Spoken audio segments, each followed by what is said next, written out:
Hi everyone, CS50 team. My name is Owais Hussain Sayed. My GitHub username is Hussain1472 with my EDX username being Hussain72. I am currently located in Toronto, Canada, and this video is being recorded on 6th of July 2025. So the topic that I've chosen is I have chosen a breach of the US Treasury for this project because it is a real world example of how even the most secure critical government systems can be compromised, not through direct hacking, but by targeting a trusted third party vendor. I found it compelling that a single API key and a zero-day vulnerability could result in such widespread access. So, this case ties directly to what I've learned in CS50's Introduction to Cybersecurity. It also highlights important topics like securing accounts, monitoring detection, software vulnerabilities, and the principle of least privilege. So, talking about what happened in last year in December 2024, BeyondTrust. BeyondTrust is a company that manages privilege, identity, and access management services. It provides services. And they discovered a cyber attack affecting 17 of its remote supports software as a service customers, including the US Treasury, which is one of them. And the attackers used a zero-day vulnerability in a third-party application, and they gained access to an internal Amazon Web Services asset, AWS asset, and from there they stole an infrastructure API key, which in turn allowed them to access a separate AWS account and manipulate different customer systems, including some at the US Treasury.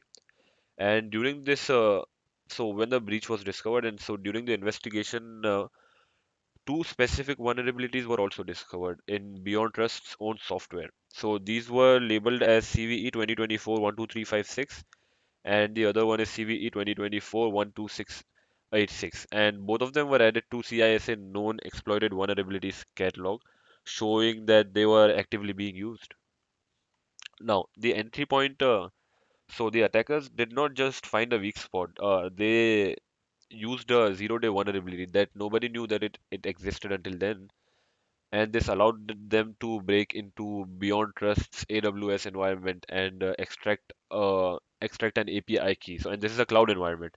It's an example of how attackers can chain together unknown flaws and misconfigurations and use them against companies. So now I want to talk about what is an API key. An API key is basically a digital token that lets different systems, different applications talk to each other. It's kind of a protocol.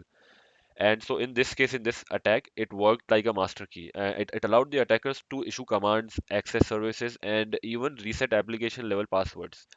So the API key was misused to reset credentials inside customer service environments, which gave the attacker full access without triggering normal security checks, without triggering the normal login security checks that are there.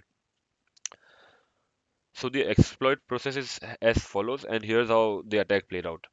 Firstly, the attacker exploited a zero-day vulnerability, as I mentioned earlier in a third-party application, and they used that flaw to gain access to BeyondTrust AWS asset.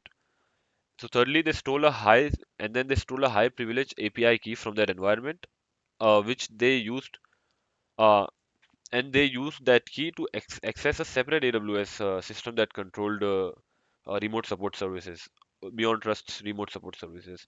And then finally, when they got in, they reset local passwords and accessed the environments of 17 different customers, including those at the US Treasury. So what was accessed? Uh, They reported that some of its internal systems were compromised using this method, but none of the other federal agencies were confirmed to be affected.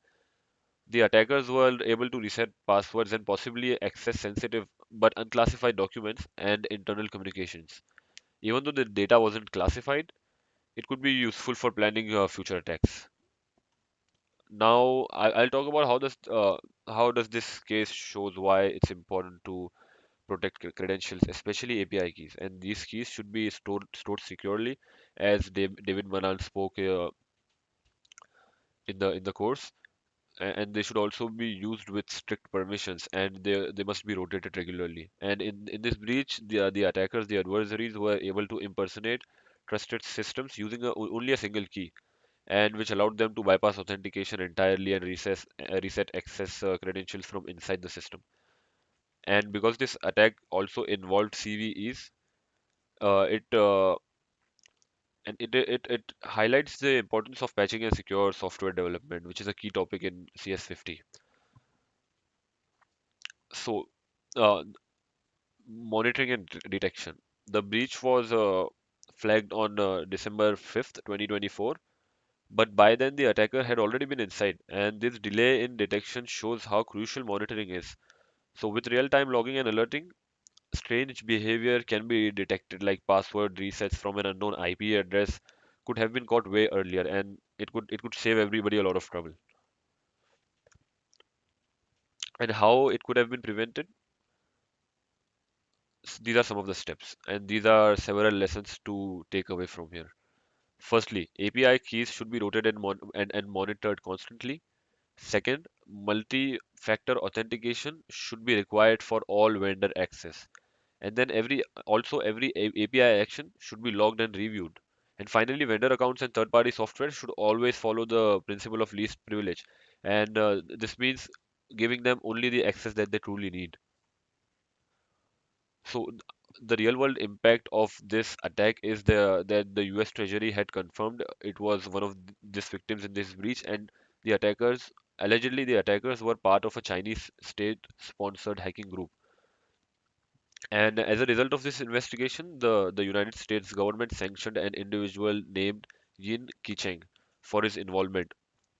And so it raises really serious concerns about how much we rely on third-party vendors to keep critical systems secure, and how it can be dangerous if not secured correctly with the right best practices. So to wrap up, the hackers and the adversaries did not breach the treasury directly. What they did is they got in through a trusted vendor. That vendor was compromised through a combination of zero-day vulnerabilities and poor credential controls. And this incident only shows why access control, software patching, and real-time monitoring are so important, and how those concepts from CS50 cybersecurity apply directly in the real world. So your weakest link might not be your own system; it might be someone you trust. And so that's it from my side. Thank you, David Malin. Thank you, CS. This is CS50. Thank you so much.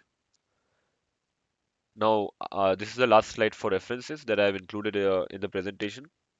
These are the sources that I used to get information. I'll also attach the links in the description. Thank you so much.